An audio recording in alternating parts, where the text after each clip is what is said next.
I'm sewing! Slowly. I made a thing. A business generally starts with an idea, but turning that idea into something real, that's the challenge. My name is Baratunde Thurston. Join me as I help share the story of the new face of business around the country. Welcome to Funded.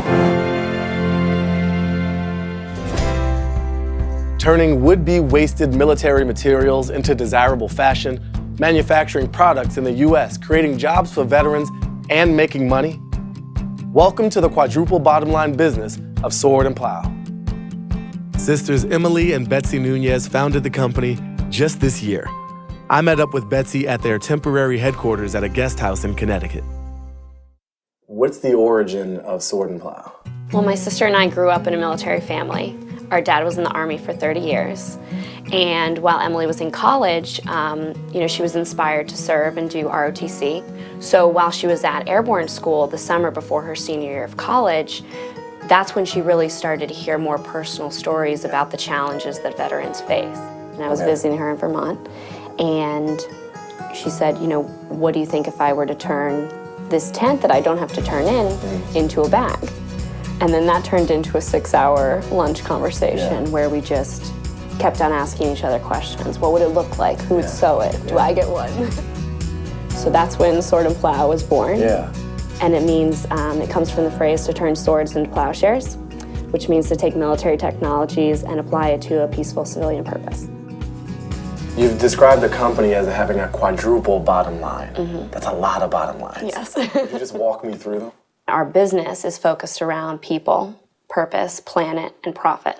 So our mission for Sword and Plow is to empower veterans, reduce waste, and then strengthen civil military understanding. Quadruple bottom lines aren't the goal for most companies, and they made things a little more challenging in terms of raising funds and maintaining the integrity of Sword and Plow's mission. So, Betsy and Emily sought the help of their friend, Hayk Kavukjian, with a Kickstarter campaign. Take me through, right before you launched.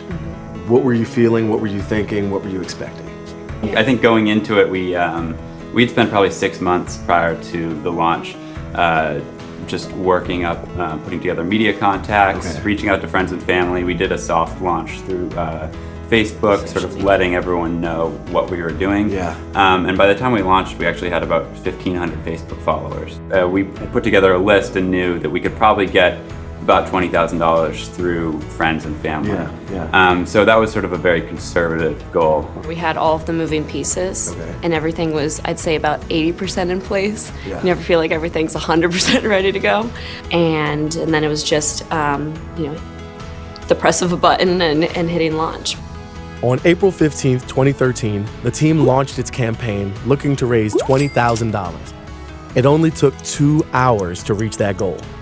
29 days and 22 hours later, Sword and Plow had raised $312,000.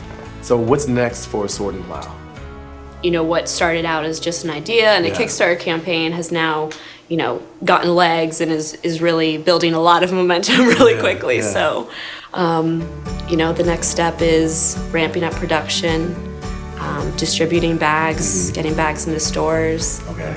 And building out our products, our collection, building out our team.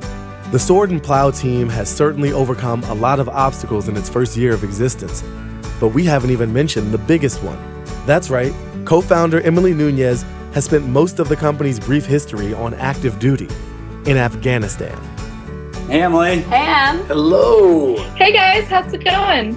I wanted to know what it's been like to see the business from such a distance now. You're not, as physically connected, obviously, but you're still in touch with your team, and how that's different from when you were back in the States on the ground. Well, being over here in Afghanistan, it's really given me a lot of time to reflect on the business as a whole, but really what our core mission is. I think what I feel most here is just a deep connection to the reason why Sword and Plow was even started in the first place, to honor veterans and connect them to this civilian community.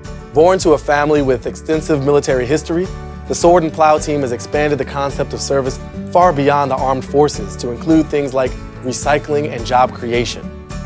Thanks to crowdfunding, they were able to raise money while not lowering their standards, and now have a growing product line, all while one of their co-founders actively serves overseas.